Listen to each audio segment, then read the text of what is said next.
నాగమణి సుశీలంట జీడిమెట్ల నుంచి వచ్చారు. నాగమణి 2 చేతులు పని చేయవు, కాళ్ళు నొప్పులు. ఎవరో నాగమణి? ఎవరో నాగమణి మీరేనా? అవును. ఏంటి 2 చేతులు ఏంటి? అమ్మాయి చేయి పని చేయదమ్మా. అంటే అది పుట్టుకతో ఉన్నాయి అట్లా? లేదు, 12వ సంవత్సరాన్ని వచ్చిందండి. అమ్మాయికి 12వ సంవత్సరాన్ని వచ్చింది. పిడిసి వచ్చింది, పిడిసిలో జ్వరం వచ్చింది, జ్వరంలో వచ్చింది. ఇంజక్షన్ చేశారు, సూదేశారా ఏమన్నా? హాస్పిటల్ అడ్మిట్ చేసామండి, ఉస్మానియా హాస్పిటల్ హైదరాబాద్ లో. వాళ్ళు ఏం చెప్పలేదు, వాళ్ళు పంపించలేదు. ఒక్కతే ఆడపిల్ల నేనే తీసుకొచ్చుకున్నా. ఆవిడదైన కళ్ళ ముందు ఉంటుంది, చాక్కోవచ్చులే అని. అంటే ఇప్పుడు నాగమణి ఆవిడేనా? కూతురు. సుశీల ఎవరో, నాగమణి ఎవరో? నాగమణి నా కూతురు అండి. నాగమణి 2 చేతులు పని చేయవు నాగమణికా? అవునండి. కాళ్ళు నొప్పులు. రామ్మా నువ్వురా. చేతులు ఏంటమ్మా, ఏమైంది అసలు? నొప్పులు ఏమైనా ఉన్నాయా? నొప్పులేము. మీరు ఎవరు? కూతురా? ఇప్పుడు నొప్పులు ఏమైనా ఉన్నాయమ్మా? కాళ్ళకు ఉన్నాయా నొప్పులు? కాళ్ళు కొంచెం లైట్గా కొంచెం ఉన్నాయా? అంటే ఇప్పుడు చేతులు కొంచెం పైకి లేపు. ఇది ఒకటే కదా, ఇది ముడవడానికి రాదు. ఓకే, దగ్గరికి రా. గుండెలు ఏమైనా నొప్పి ఉందా నీకు?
కాళ్ళు నొప్పి అంటున్నావేంటి?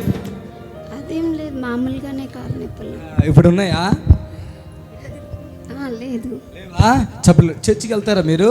లేదు. అదే వెళ్ళరు. హల్లెలూయా. పట్టుకోండి. The holy spirit. చప్పట్లు కొట్టండి గట్టిగా.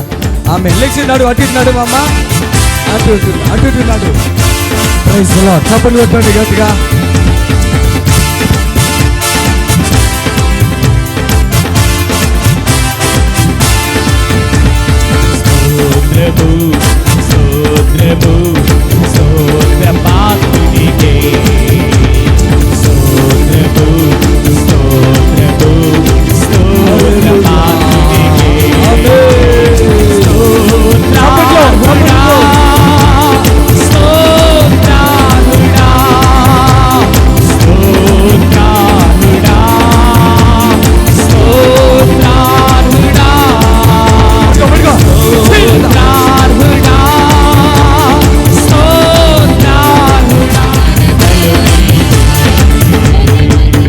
చప్పట్లు కొట్టండి గట్టిగా. నీకు నొప్పి ఇక్కడ ఉంటుందమ్మా నాగమణి? సుశీల, నొప్పి ఉంటుంది ఇక్కడ ఉంటుంది కదా, ఆ నొప్పితో బాధపడుతున్నావా? ఇప్పుడు తగ్గింది? అట్లే ఉందా? తగ్గిందా? నీ బిడ్డకి బాగుందో లేదో అడుగు ఫస్ట్. అమ్మా తగ్గిందంట. ఎన్ని సంవత్సరాలు? 20 సంవత్సరాలు అవుతుంది. 20 సంవత్సరాలు బాధ. చప్పట్లు కొడతాం మరి ఒకసారి ప్రభుని కనపడతాం.